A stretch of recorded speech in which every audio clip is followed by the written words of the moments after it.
What the hell are you going on about, man? You just woke up 10 seconds ago. Now you're wanting to go to the forest? Noah said between bursts of laughter. He was very amused at the situation. I ignored him. I had an idea. I brought up my phone and called my own drug dealer. This guy was hardcore. He had drugs, alcohol, guns, basically anything illegal you can think of. Surprise, surprise, it didn't take him very long to answer his phone. Hey, Kieren, is that you, bud? It's been a while since I've heard from you. Yeah, it's me.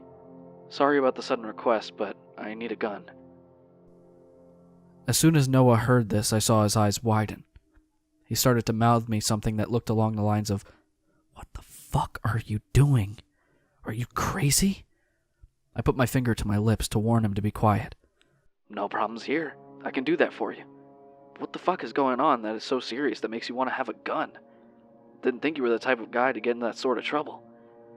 He was evidently worried about me, even though he was a dealer who sold everything that was illegal. He was still concerned. I'll tell you about it when all this shit is past. Meet me at our usual meetup spot. I'll bring the cash. As soon as I did so, Noah was on my ass about what I was doing. Are you fucking kidding me, dude? A gun? What the hell is going on with you? I feel like you never tell me anything anymore.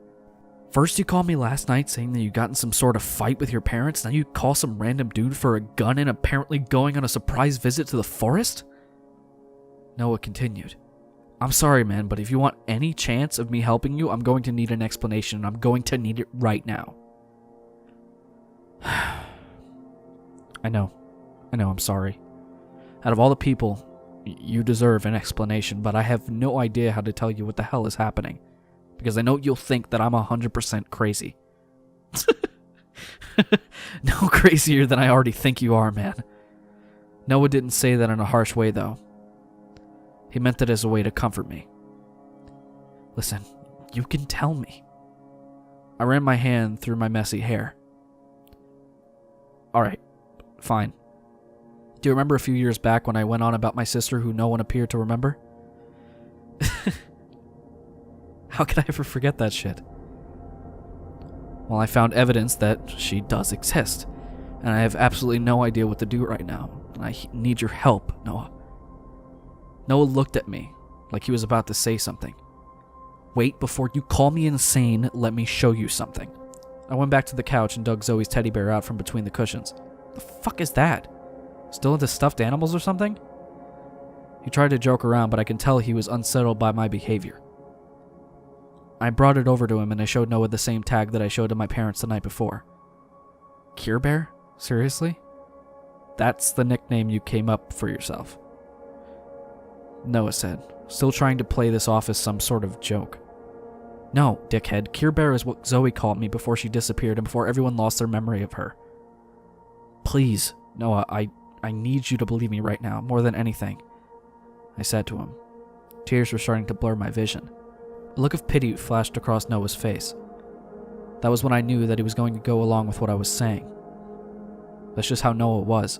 He hated to see people like how I was at the moment. I didn't mean to manipulate him like that, and I hated the idea that I may have, but I couldn't stop my tears from coming. Alright, man, alright.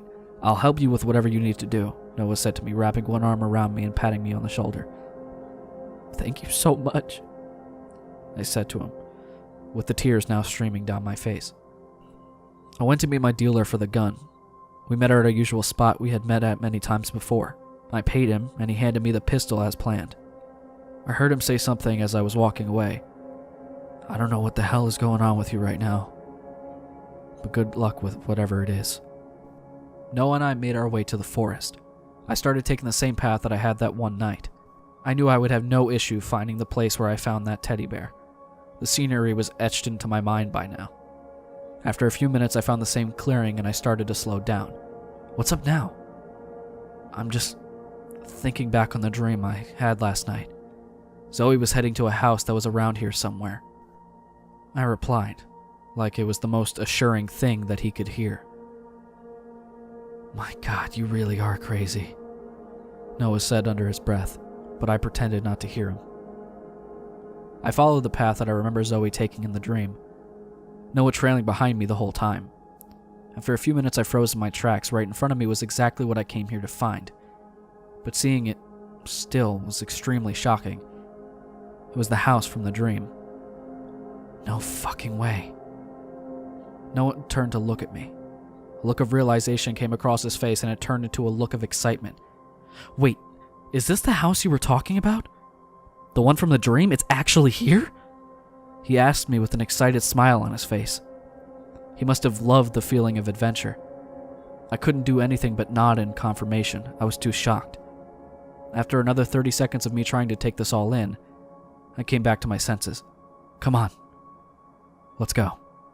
Noah and I walked together towards the house, walking up the steps towards the door. The whole time I was having flashbacks of that dream. Zoe might be behind that door. I couldn't help but think to myself, some kind of explanation for what's going on.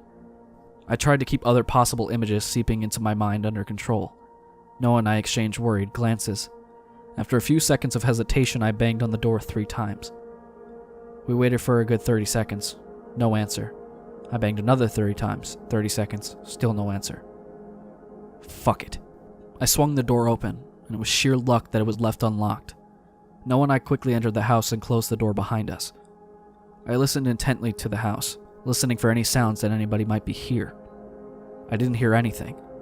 I looked around the very plain room that was in front of me. There was a TV with a dusty-looking chair sitting in the front of it, with a bunch of drawers and furniture placed neatly around the room. This house looked like it belonged to a single person, with no sign that any young had been here.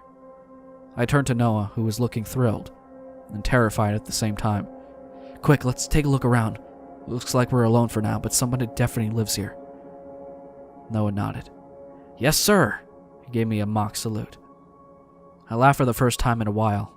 Even in this fucked up situation, I was so grateful that Noah decided to help me with this, even when he had no memory of who my sister was or what the hell I was looking for.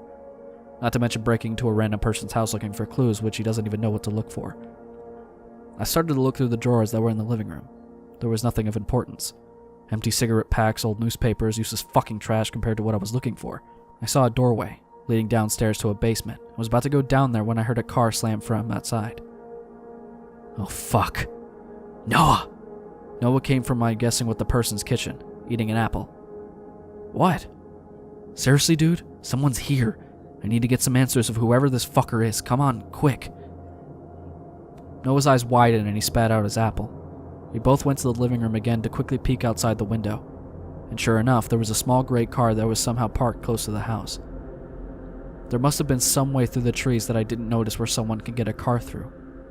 I caught sight of the person. It was a man. Looked like in his mid-30s, an average height. A perfectly average man.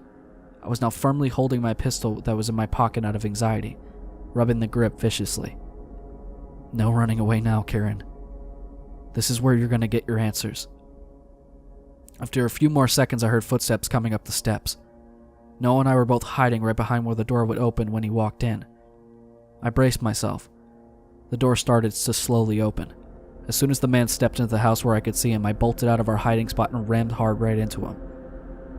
He grunted as he fell to the ground. Noah took full advantage of this and jumped on top of him to hold him down. What the fuck are you doing? Let go of me! I signaled Noah to get off of him and I took his place. I pushed my pistol against his head. What the fuck did you do to Zoe? Where is my sister? What did you do with everyone's memories of her? I screamed at the man relentlessly. I felt tears coming already as I filled up with anger. What the hell are you talking about? Zoe? Who the fuck is Zoe? What sister? What about memories? He was angry and confused, still trying to get out from under me. I thought of something that I could ask the man. How long have you lived here? I asked him, still pushing the pistol hard to his head. 3 years! I've lived here for 3 years! I immediately loosened my grip on the pistol. My heart stopped. 3 years. That would be around the same time my sister disappeared. Who lived here before you? I removed my pistol from his head, but I kept my tone of voice stern. Some guy named Nick Sparks. Was he your friend? No, I wouldn't say he was a friend. He wasn't exactly that type of person. He wasn't close to anyone, really. I don't know why, but he said I could keep this house when he moved away 3 years ago. He said, running out of breath. I got up off of him. Get up. He seemed to calm down a bit. He knew I wanted something and he knew he didn't have it. He stood up and I asked him to. I'm sorry for this intrusion, but I need to ask you more questions about Nick Sparks. My sister disappeared years back, and I think this house might be the key to finding her.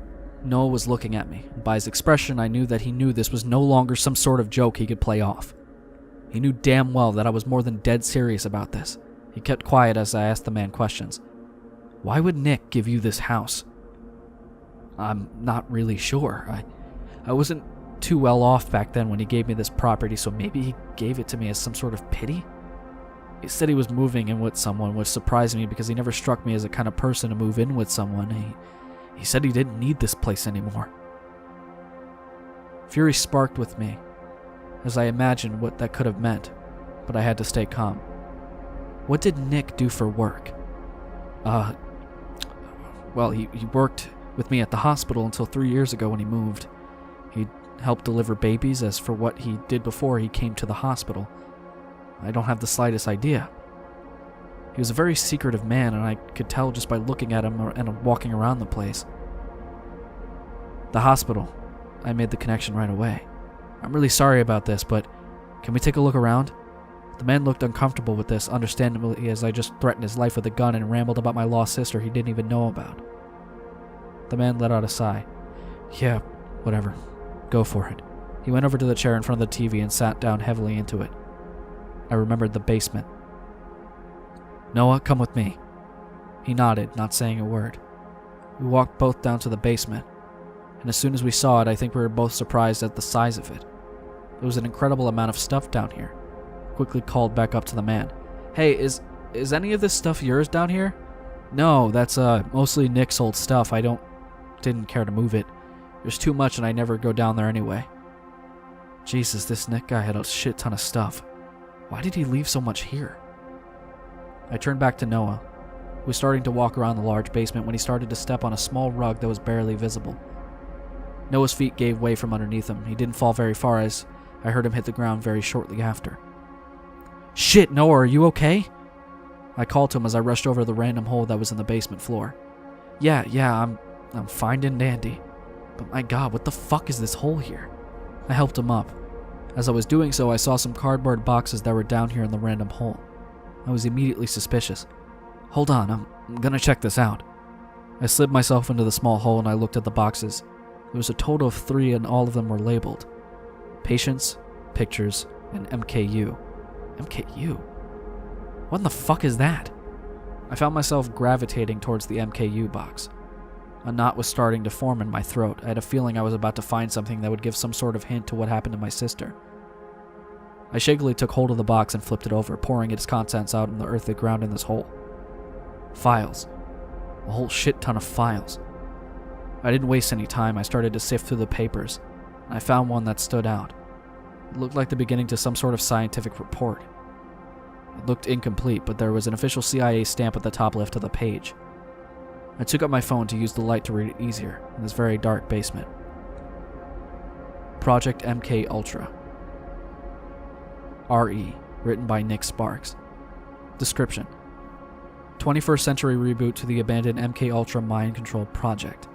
The goal of this program is to achieve complete mind control using induced amnesia and complete memory erasure. Further control of the affected individual's actions will be observed in further trials.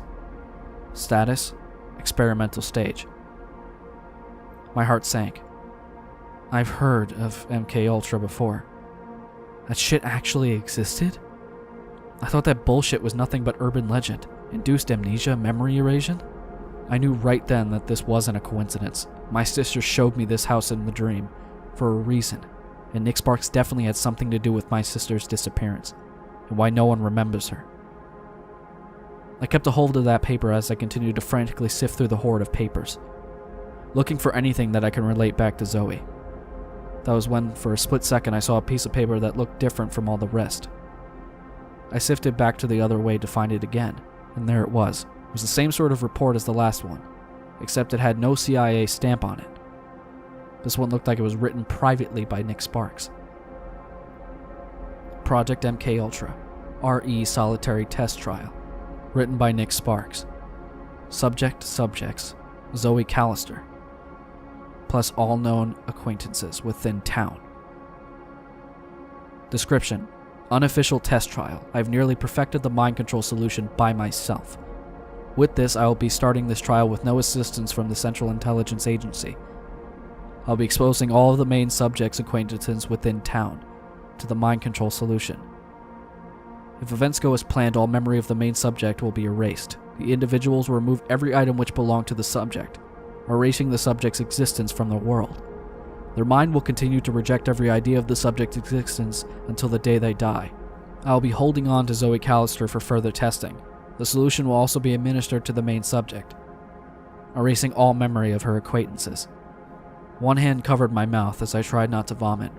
With my shaking hand, I turned the paper to see if there was anything on the other side.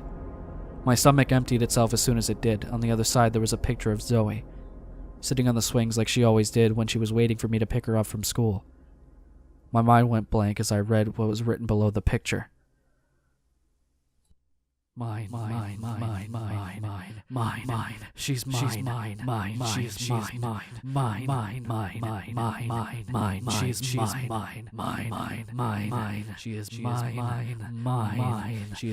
mine. I'm going to fucking kill Nick Sparks.